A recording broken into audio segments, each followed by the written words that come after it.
Applying your knowledge to a question in science can be tough. No doubt. But it doesn't have to be. All you have to do is not overthink, but keep an open mind in the right way, without overthinking or letting your imagination run wild. That's what English language is for.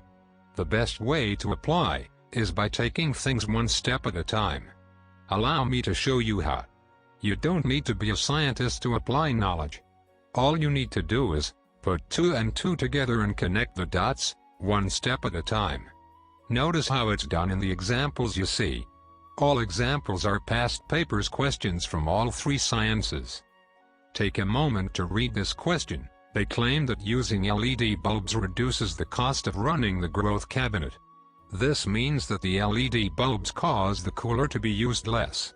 Instead of jumping right in, observations like this will guide you down the right path. They say that the cooler kicks in above 20 C, so the LED bulbs don't raise the temperature as much, and the halogen bulbs do.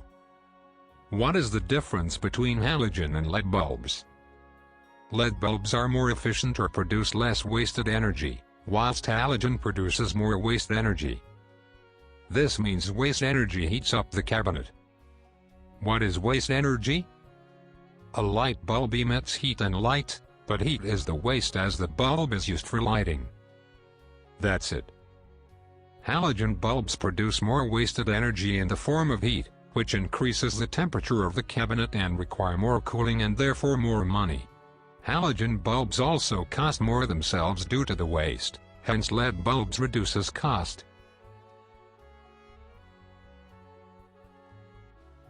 Decay. The process of decay involves breaking down matter via microorganisms. If decay heats the eggs, either decay itself could heat the eggs, or the microorganisms could heat the eggs. How could decay heat the eggs? Breaking down plant matter releases the energy inside it. How could microorganisms heat the eggs? By respiring and releasing heat. We know decay is important for the eggs, so the birds most likely close and open the vent as different times of day hinder or help decay, or for other reasons. Decay, the breaking down of plant matter by microorganisms. Decay needs warmth, oxygen and water. Decay is hindered by not enough oxygen, heat or water, or too much heat. The vents are opened and closed to prevent too little oxygen, heat and water and too much heat. Heat. The vents may be opened in the day to let heat out to prevent overheating, but closed at night to prevent too much from escaping.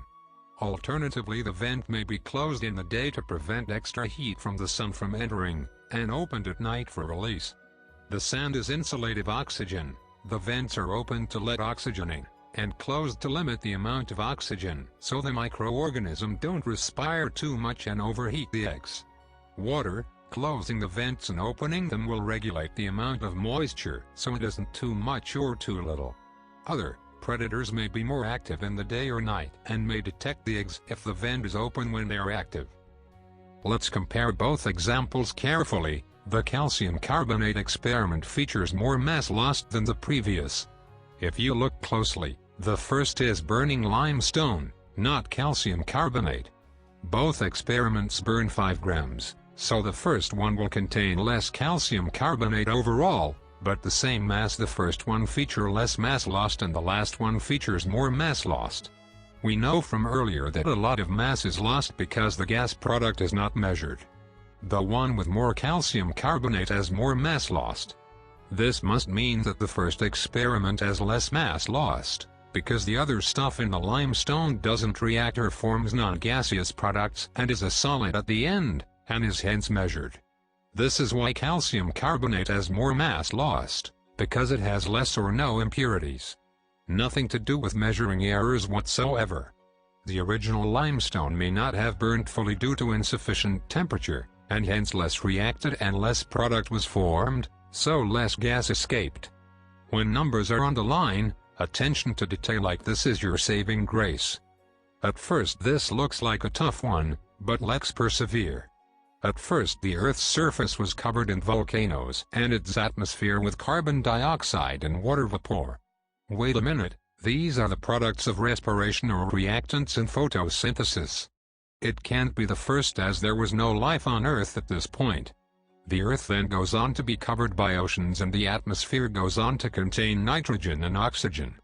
Oxygen is the product of photosynthesis, so photosynthesis definitely played a role. The down of plants on Earth and the photosynthesis which came with them must have been responsible for removing CO2 and water from the atmosphere and replacing it with oxygen. Furthermore, you may notice that originally there was loads of water in the atmosphere as vapor, and then loads on the surface as oceans. It must have transferred somehow. If it was vapor back then and liquid now, it condensed, which means it was caused by the Earth cooling. Feel free to note your thoughts on other parts of the paper, as they won't mark you down as long as it doesn't make your actual answer look messy. Also write down anything you think, even if it seems stupid. You won't lose marks for it, and you are not stupid, so it will probably be valid. You could always put a box around your main answer so it looks neater.